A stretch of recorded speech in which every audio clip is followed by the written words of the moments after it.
Malawi is among the smallest countries on earth, found in the southern east of Africa, with a population of over 17.5 million people.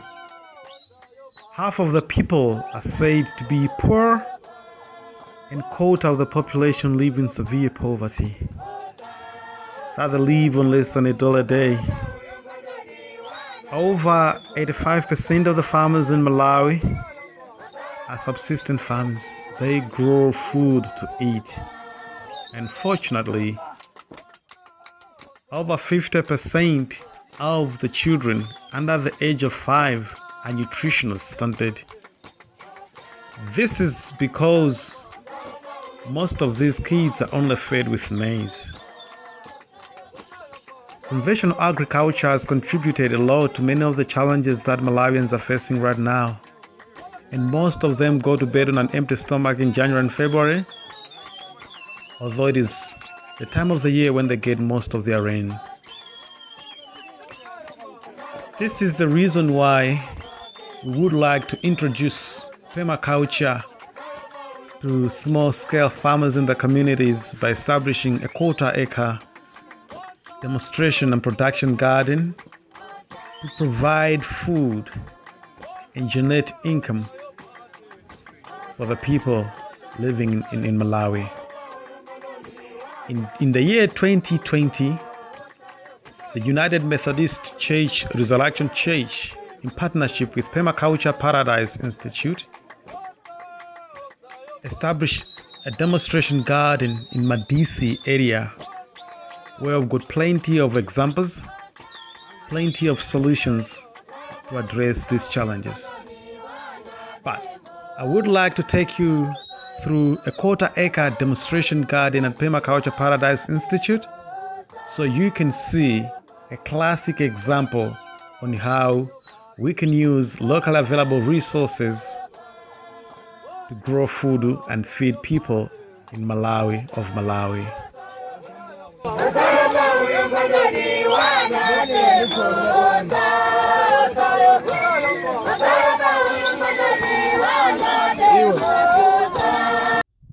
So this is the quarter-acre model at the Permaculture Paradise Institute. We've got a house behind there. So I'm just going to take you on a tour to show you what can be done, what's possible in Malawi. If it's possible at Permaculture Paradise Institute, it's also going to be possible in the communities where we intend to establish a system like this one. So here we've got a mango tree. You can see plenty of mangoes.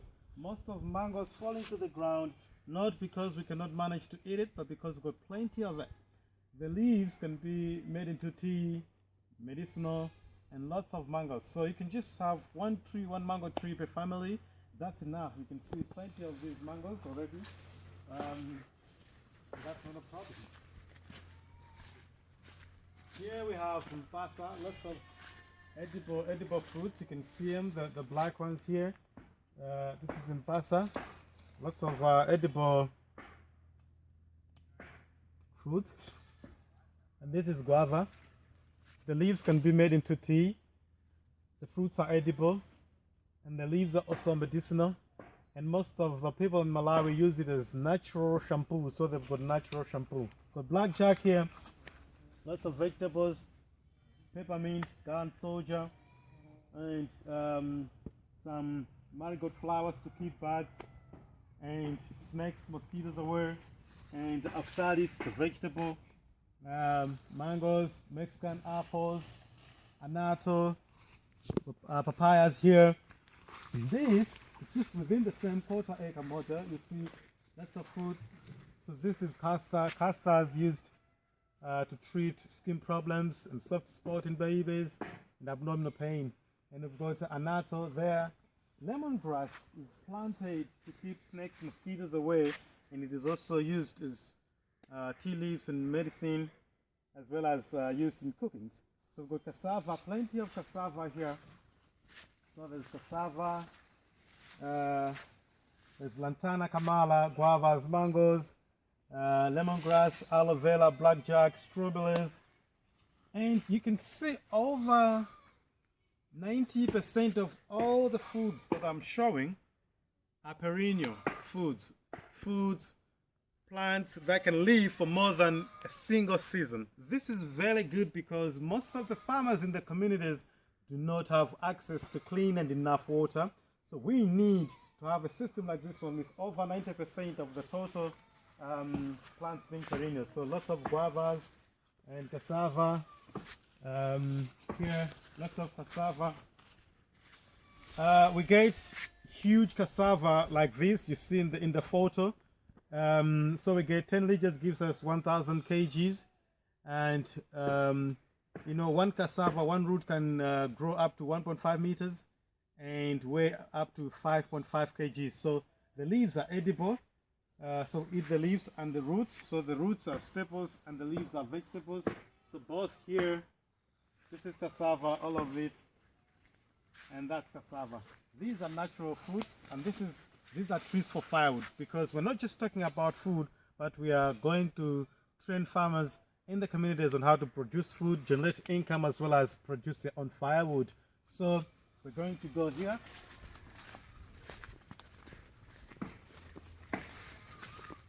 So within here, we've got fertilizer plants, because this is one of the challenges in Malawi. Most of the farmers cannot manage to buy fertilizer, so we grow fertilizer here. So this is Mexican sunflower. The leaves accumulates nitrogen, phosphorus and potassium, and that's used to produce fertilizer, to fertilize the crops here.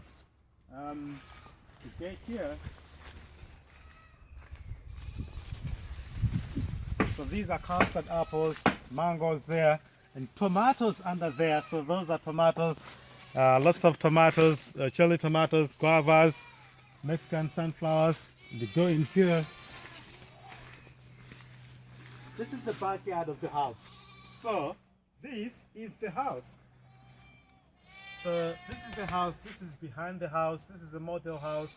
And behind the house we've got bananas, got castor, lots of castor oil trees.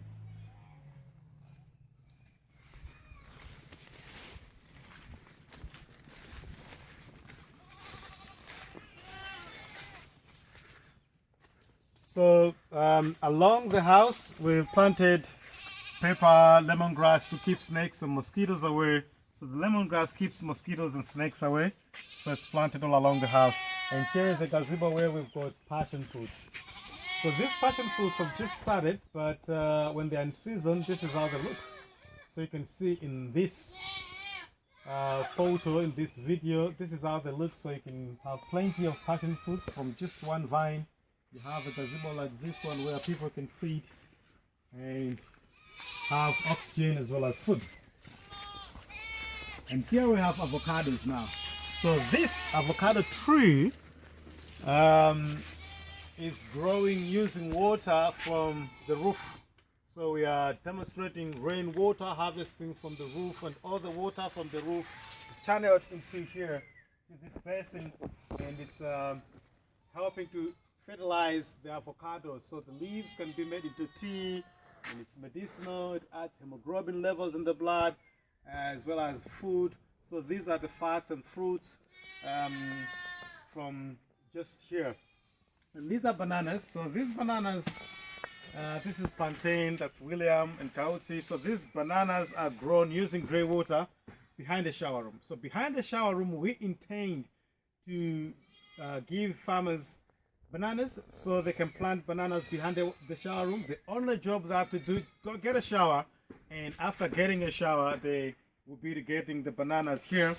And here is a tree nursery. So the idea is everything from the kitchen goes to the nursery. If they've eaten papayas, the seeds go to the nursery and they propagate the seeds, multiply the seeds, and they will be multiplying. So all we need is to give them a starter pack, but later on they'll be trained on how to save seeds and multiply the seed. So this is seed saving and multiplication. So we go around to where we started. So all of these are food crops. So this is Indian palm, avocados. We've got climbing beans there, lab and lima beans, and the air potatoes, local yams there, natural grapes, wild grapes, and lots of mangoes falling like manna in the wilderness. So you see all these mangoes falling like manna in the wilderness. All these mangoes, all these mangoes, all these mangoes. So within the same quarter acre model, we read about manna in the Bible, the children of Israel eating manna in the wilderness, but this project is going to provide manna to the people of Malawi. We thank you so much, and your support is gonna help a lot of people. But let me just show you where we started. So we go clockwise. So this is compost making area. So whatever is swept around the house is going to be put here. So we make compost here. We make compost. So these are composting bins. So everything after slashing, sweeping, everything is put here and here, and we make compost. So the family is able to make compost to produce food. And there's a nice sitting area here. Nice sitting area where people can sit. Yeah, but I just wanted to show you here. This is where we started. So I started the video here. I went clockwise on the quarter acre model of Permaculture Paradise Institute, and this is where we aimed. Your support is going to help a lot of people. We thank you in advance for watching this video, and we believe that your support is going to help a lot of people establish such kind of a system, a productive system, not just in one season but throughout the year. Thank you very much. Zika Mukwambiri.